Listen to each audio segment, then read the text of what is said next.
और हाँ दोस्तों, जो लोग मोबाइल रिपेयरिंग का काम सीखना चाहते हैं तो वो लोग आरपीपी इंस्टीट्यूट,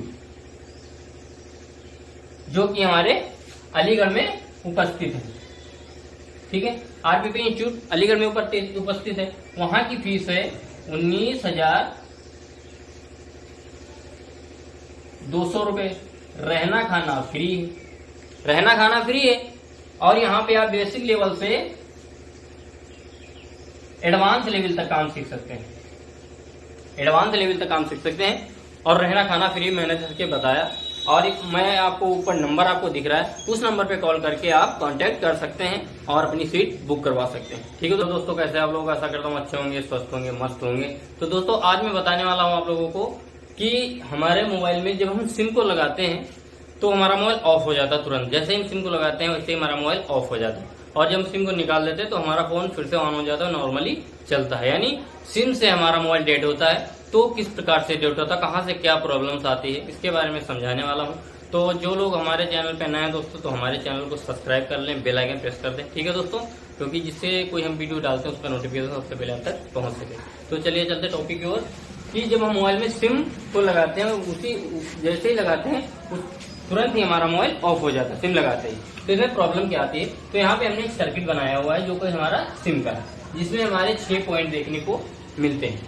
एक पॉइंट हम देखते हैं जो कि हमारा ग्राउंड से बीप करता है, जब मल्टीमीटर से चेक करते हैं। उसके बाद में एन सिम, ये हमारा एन सिम का सिग्नल होता है, जो कि हमारा खाली होता है। इस पे ना ही जीआर मिलेगी, ना ही वैल्यू मिलेगी, और ये बिल्कुल खाली आपको मिलता है एन सिम का सिग्नल। उसके बाद में डेटा, ये हमारा हो गया डेटा। और ये जो डेटा है इस पे भी हमें जीआर वैल्यू मिलेगी देखने को।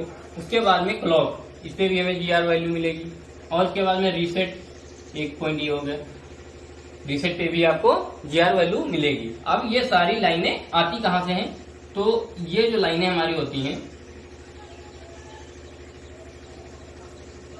ये हमारी, पहले यहां से शुरू कर दें, डाटा मैंने ये बताई ग्राउंड होती है, यानी ये निगेटिव लाइन है। और डाटा, ये लाइन हमारी सीपीयू से आती है। क्लॉक की लाइन, ये भी हमारी सीपीयू से आती है।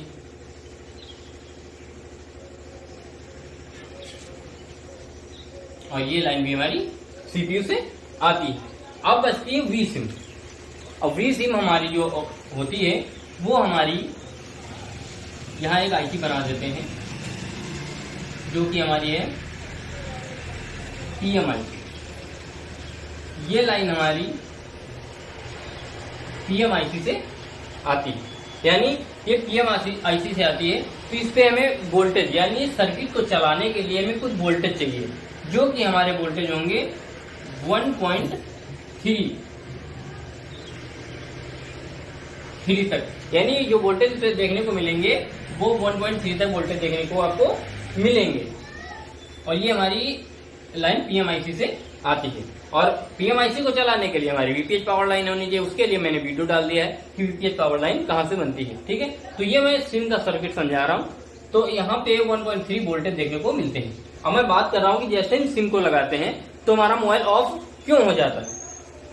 तो इन लाइनों से तो हमारा मोबाइल इतनी जल्दी ऑफ होगा नहीं। अगर इन लाइनों में कोई दिक्कत होगी तो हमारा सिम नहीं वर्क करेगा। लेकिन हमारी प्रॉब्लम है कि हम जैसे ही मोबाइल को यानी सिम को लगाते हैं मोबाइल में, वैसे ही हमारा मोबाइल ऑफ हो जाता है। तो इनमें, इस लाइन में हमें कंपोनेंट देखने को मिलते हैं जो कि कैपेसिटर के रूप में पाए जाते हैं, यानी कैपेसिटर लगे होते हैं, जिनकी लेयर इस प्रकार से होती है, ठीक है।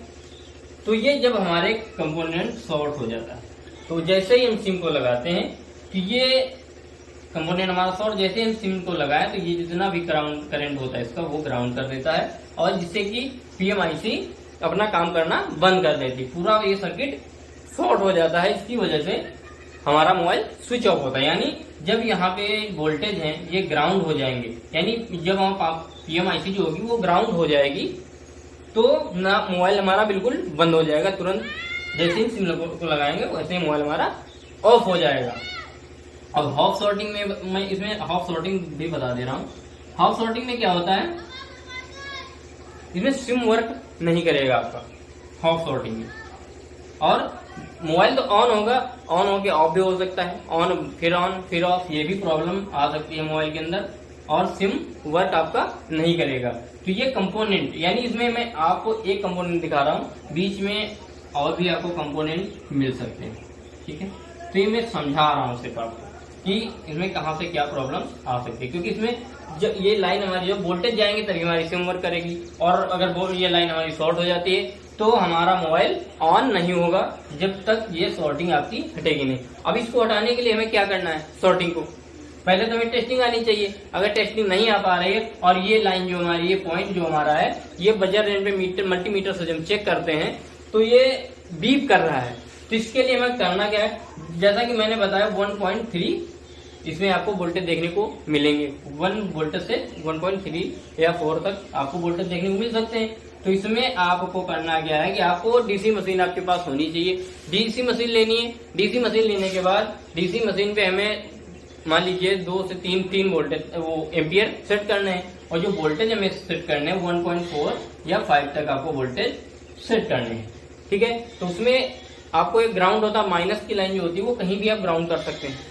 ग्राउंड करने के बाद एक जो हमारा रेड प्रोब होगा वो इस पे रखेंगे, एक पॉइंट ग्राउंड पे। जैसे हम लगाएंगे वैसे ही हमारे मोबाइल के जो कंपोनेंट शॉर्ट होगा, हाफ शॉर्टिंग होगी तो हाफ शॉर्टिंग निकल जाएगी, फुल शॉर्ट होगा तो वो कंपोनेंट जल के बाहर निकल जाएगा तुरंत, ठीक है। और ये प्रक्रिया करने से पहले हमें मोबाइल की बैटरी निकाल देंगे, इतना ध्यान रखना, नहीं तो और भी कोई प्रॉब्लम आ सकती है,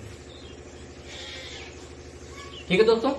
तो शॉर्टिंग के बारे में मैंने बताया जैसा कि यानी वोल्टेज रखने जितनी इसमें मिलने चाहिए, और एम्पियर आपको बढ़ाना है।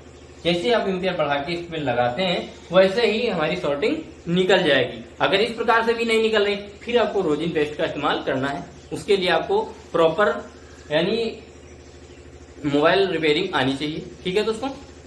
तो ये वीडियो आप लोगों को कैसा लगा, अगर अच्छा लगा हो तो एक लाइक जरूर कर देना।